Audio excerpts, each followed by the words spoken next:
Cet antichrist qui vient aura la domination sur tous les gouvernements et tous les peuples de la terre, sans exception. C'est ce que nous dit le 13e chapitre du livre de l'Apocalypse 13. Et il lui fut donné autorité sur toute tribu, tout peuple, toute langue et toute nation. Et tous les habitants de la terre l'adoreront, ceux dont le nom n'a pas été écrit dès la fondation du monde dans le livre de vie de l'agneau qui a été immolé. La question qui se pose maintenant est celle-ci.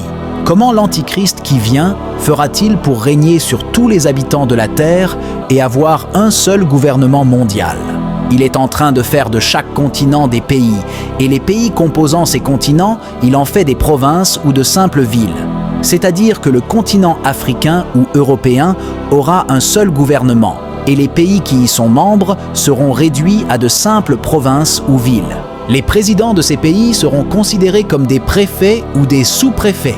Pendant que nous vous parlons en ce moment, cela est déjà en train de se faire en Europe.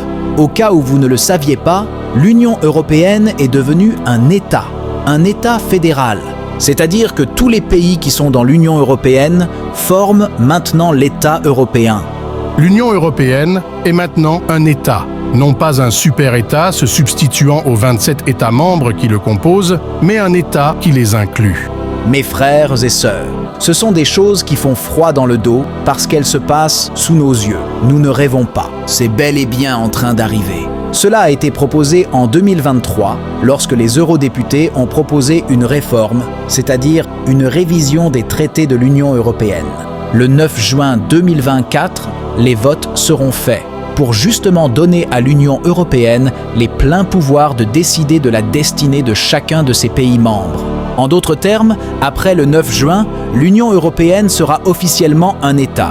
Et la France, l'Allemagne, la Belgique, etc.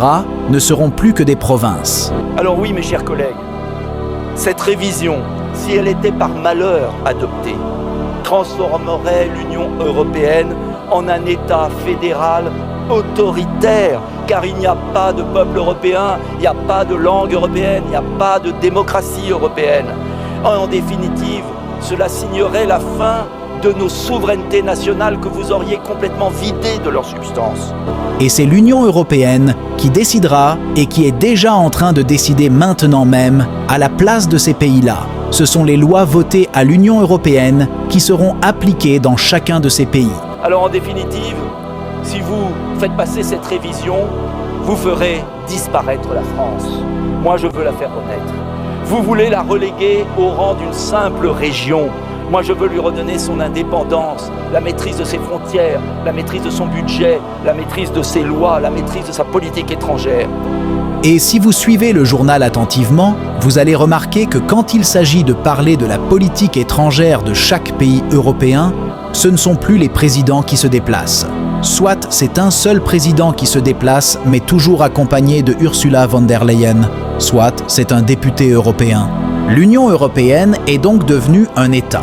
En d'autres termes encore, l'Europe est devenue un pays avec pour président Ursula von der Leyen.